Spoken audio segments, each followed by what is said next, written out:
Hello friends, welcome to Sathya சமையல். இன்றைக்கி நம்ம தக்காளி பயன்படுத்தாமல் சின்ன வெங்காயம் பயன்படுத்தி அட்டகாசமான கார சட்னி எப்படி பண்ணுறதுன்னு பார்க்கலாங்க.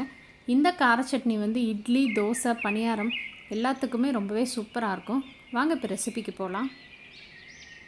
150 கிராம் அளவுக்கு சின்ன வெங்காயம், 15 போல் பூண்டு, கொஞ்சமாக கருவேப்பிலை, 1 டேபிள் ஸ்பூன் அளவுக்கு கடலைப்பருப்பு, 1 டேபிள் ஸ்பூன் அளவுக்கு உளுந்தம்பருப்பு, 1/2 டீஸ்பூன் அளவுக்கு கொத்தமல்லி விதை, காரத்தேவைக்கு தகுந்த அளவுக்கு மிளகாய் வத்தல், காரத்துக்கு தகுந்த அளவுக்கு புளி.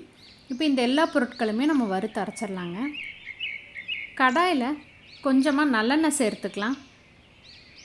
காரத்தேவைக்கு தகுந்த அளவுக்கு மிளகாய் வத்தல் பயன்படுத்திக்கலாம். நான் கொஞ்சமாக காஷ்மீரி மிளகாயும் தனி மிளகாயும் கலந்து எடுத்திருக்கேன். அப்போ நல்லா காரமாகவும் இருக்கும், அதே சமயம் நல்ல கலரும் கிடைக்கும். மிளகாயை எண்ணெயில் வறுக்கும்போது லேசாக நெடி வரும், அதனால் சிம் பண்ணிவிட்டு வறுத்தெடுத்துக்கோங்க. எண்ணெயில் வறுக்கிறதுனால அந்த ஃப்ளேவர் ரொம்ப நல்லாயிருக்கும். இதே எண்ணெயில் நம்ம எடுத்து வச்சுருக்க 15 பல் அளவுக்கு பூண்டு சேர்த்துக்கலாம். சின்ன பூண்டாக இருக்கிறதுனால நான் இந்தளவு பயன்படுத்தியிருக்கேன். பெரிய பல்லாக இருந்தால் ஒரு 3-4 சேர்த்துக்கோங்க. பூண்டு நல்லெண்ணெயில் நல்லா வதங்கி வந்துருச்சு. இப்போ 150 கிராம் அளவுக்கு சின்ன வெங்காயத்தை வதக்கி விட்டுக்கலாம். சின்ன வெங்காயம் இல்லை அப்படின்னா பெரிய வெங்காயம் பயன்படுத்தலாம். ஆனால் சின்ன வெங்காயம் தான் ரொம்ப நல்லா டேஸ்ட்டாக இருக்கும். வெங்காயம் வதங்கறக்காக சட்னிக்கு தேவையான அளவுக்கு உப்பை நான் இப்போவே சேர்த்துடுறேன். வெங்காயம் நல்லா வதங்கி வந்தால் தான் சட்னியினுடைய டேஸ்ட் நல்லாயிருக்கும். இல்லை அப்படின்னா சின்ன வெங்காயங்கிறதுனால அந்த பச்சை வாசனை தெரியும். இப்போ வெங்காயமும் நல்லா வதங்கிருச்சு. நம்ம பிளேட்டுக்கு மாற்றிடலாம். இனி நம்ம எடுத்து வச்சுருக்க பருப்பு எல்லாமே வறுத்துட்டு நம்ம சட்னி அரைச்சிடலாம். 1 ஸ்பூன் அளவுக்கு கடலைப்பருப்பு, 1 ஸ்பூன் அளவுக்கு உளுந்து, 1/2 ஸ்பூன் அளவுக்கு கொத்தமல்லி விதை.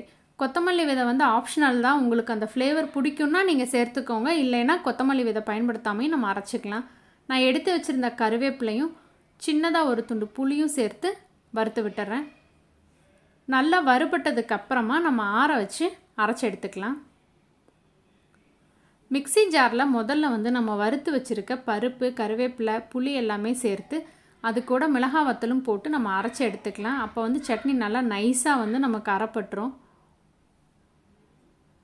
இப்போ பொடிச்சதுக்கப்புறமா நம்ம வறுத்து வச்சுருக்க வெங்காயம், பூண்டையும் சேர்த்து நம்ம சட்னி அரைச்சிடலாம். உங்களுக்கு தேவையான அளவுக்கு நீங்கள் தண்ணி பயன்படுத்திக்கோங்க. இப்போ நம்ம சட்னியை தாளித்து விட்டுடலாம். 1 ஸ்பூன் அளவுக்கு நல்லெண்ணெயில் கொஞ்சமாக கடுகு, கடலைப்பருப்பு, கருவேப்பிலை சேர்த்து நம்மளுடைய தாளிப்பை சட்னியில் சேர்த்திடலாம். அட்டகாசமான கார சட்னி ரெடி ஆகிடுச்சுங்க. கண்டிப்பாக இந்த ரெசிப்பியை நீங்கள் உங்கள் வீட்டில் ட்ரை பண்ணி பாருங்கள். ரெசிபி உங்களுக்கு பிடிச்சிருந்தால் மறக்காமல் உங்கள் ஃப்ரெண்ட்ஸ் எல்லாத்துக்கும் ஷேர் பண்ணுங்கள். லைக் பண்ணுங்கள், கமெண்ட் பண்ணுங்கள். அப்படியே நம்ம சேனலை சப்ஸ்கிரைப் பண்ணுங்கள். சுவையறிந்திட சுவைத்து பாருங்கள். தேங்க்யூ.